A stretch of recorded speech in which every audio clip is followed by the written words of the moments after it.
ओम गुरुवे नमः। मेरे प्रिय भाइयों एवं बहनों, आप सबों को योगेश्वर कन्नड़ चैनल पर हार्दिक अभिनंदन है।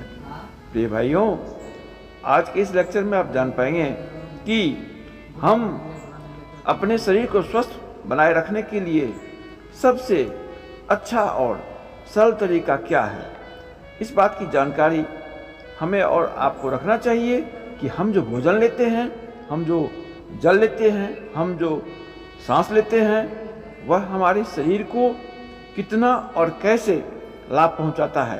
तो शरीर को स्वस्थ बनाए रखने के लिए जितनी ऊर्जा चाहिए उससे ज़्यादा ऊर्जा हम न लें, अगर लें तो उसको खर्च करें, और जितनी ज़रूरत है उससे कम ऊर्जा अगर हम प्राप्त करेंगे फिर भी हम स्वस्थ नहीं रह पाएंगे। इसी को वैज्ञानिक जो शोध हुआ है उसके अंतर्गत इसका नाम रखा गया है एनाबॉलिज्म एंड कैटाबॉलिज्म। तो जिसे हम लोग ऐसा कह सकते हैं कि हमारे शरीर में नए सेल बनते रहते हैं और पुराने सेल टूटते रहते हैं। यही टूटना और बनना जो है सो एनाबॉलिज्म और कैटाबॉलिज्म की क्रियाएं होती रहती है।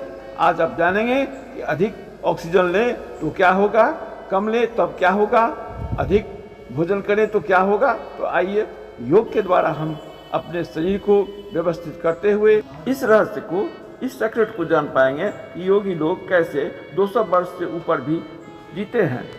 योग करने के समय योगासन से शरीर की जो अवांछनीय क्रियाएं उपस्थित इसके अंदर रहते हैं, उन्हें दूर करने के लिए हम सबसे पहले इस बात की जानकारी होनी चाहिए कि पहले योगासन करें या प्राणायाम या प्रश्न इसलिए जरूरी है कि शरीर के अंदर अभी हम किस स्थिति में हैं इसको पता लगाने के लिए,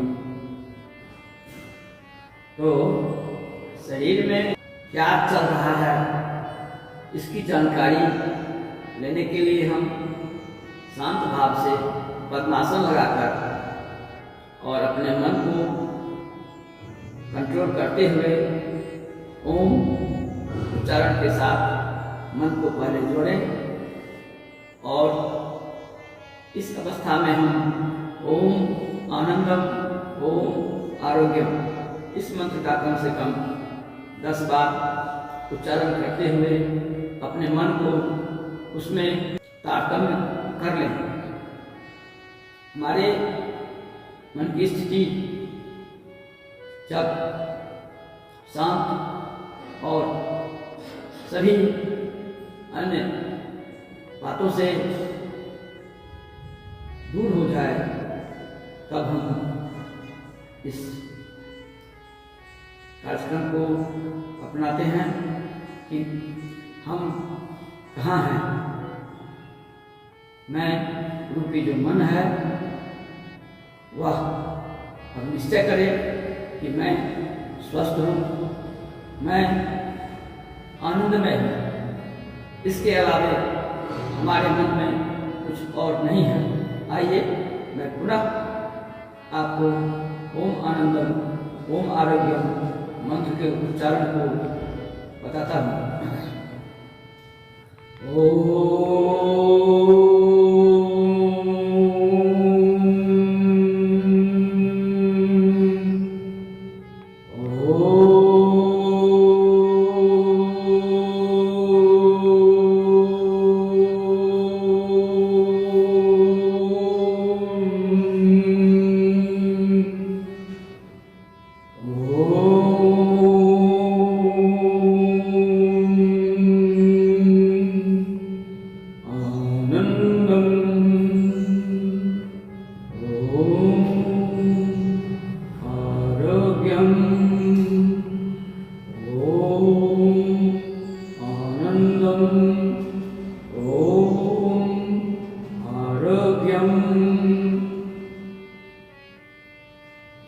फिर इसी मंत्र को मन के अंदर में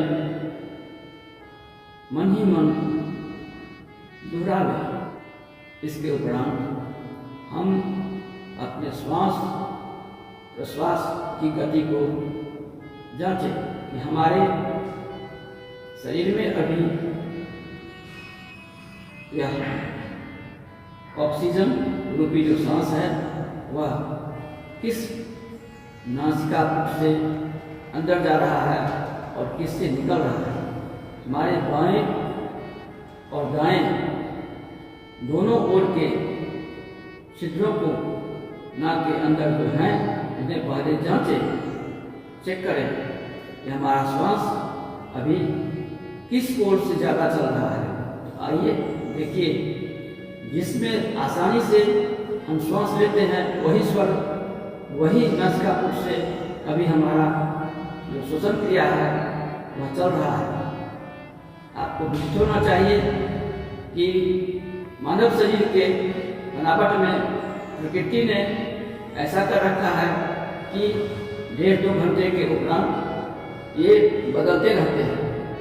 कुछ देर बाएं चलते हैं, कुछ देर दाहिने चलते हैं। पहले जांच लें।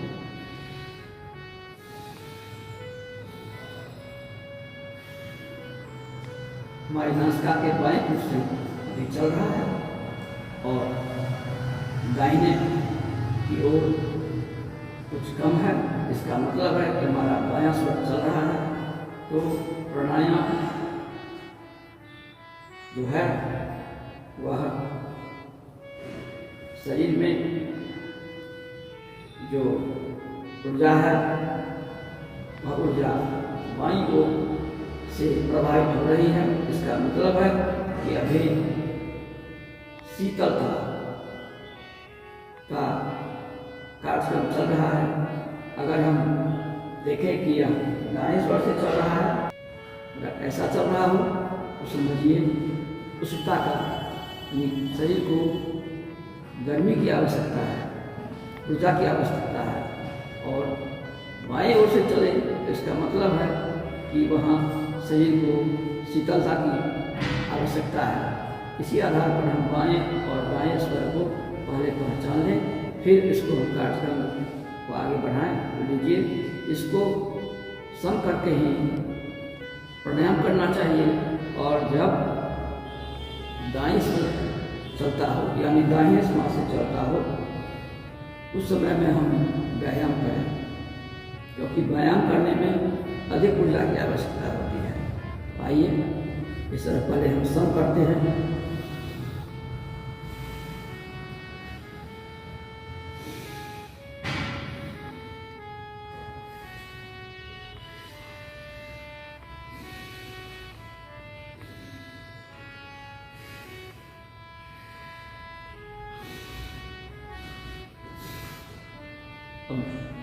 दाएं और बाएं दोनों ओर के नासिकापुट में समान रूप से चल रहा है।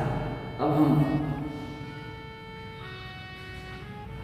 कपालभाति प्राणायाम कर सकते हैं। लीजिए,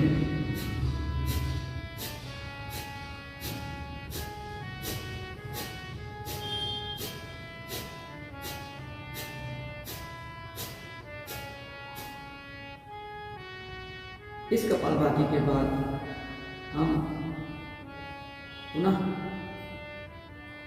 कुंभक के साथ अनुलोम विलोम करते हैं।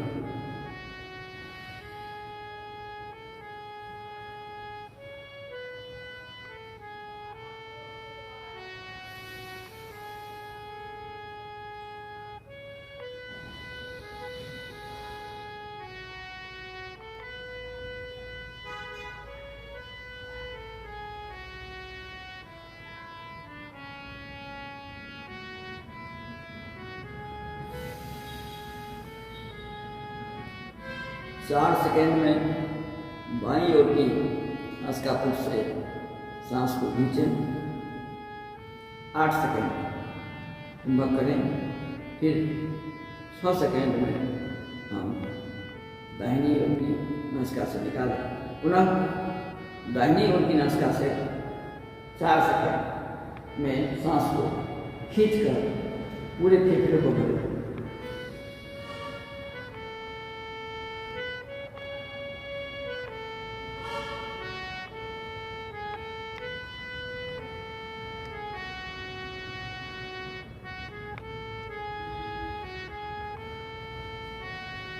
अब हम 8 सेकेंड के बाद 6 सेकेंड बाएं स्वर से निकालते हैं।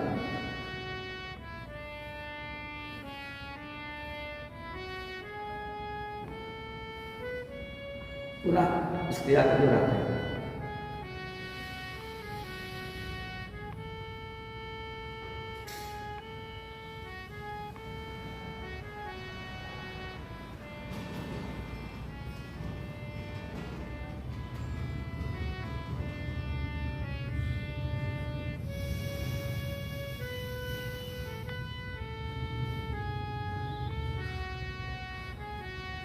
इस क्रिया को करने से शरीर के अंदर 72,000 जो नाड़ियाँ हैं वे सभी नस नाड़ियाँ शुद्ध हो जाती हैं। लेकिन इस क्रिया को कम से कम 25 से 30 मिनट प्रतिदिन करना है और यह लगातार करते ही रहना है। शाम सुबह करें और अच्छा है।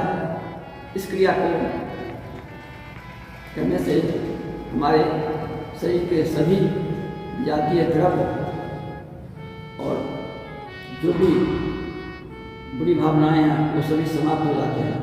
आइए अब इसके आगे का कार्यक्रम बताते हैं कि मन की एकाग्रता भी रहनी जरूरी चाहिए। इस एकाग्रता के बगैर हम ज़्यादा लाभ नहीं उठा सकते हैं। इसीलिए मन में भ्रिकुटी के माध्यम में अपने को स्थित करते हुए इस बिंदु पर अपने को रखते हुए मन को शांत भाव से मैं आनंद स्वरूप हूँ, मैं आरोग्य हूँ, मुझमें कोई रोग नहीं है, मैं आनंद स्वरूप ही हूँ, मेरा दूसरा कुछ कोई नाम उम्र नहीं है, इन सबों से परे मैं आनंद स्वरूप ही हूँ। इस तरह की भावना करते हुए इस प्राणायाम को प्रारंभ में 5 मिनट से 10 मिनट करें।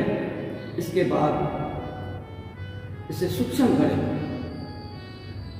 इसका सूक्ष्म कैसे करें इस बात की जानकारी हम अगले प्रोग्राम में देने जा रहे हैं। धन्यवाद। ओम आनंदम, ओम आरोग्यम, ओम।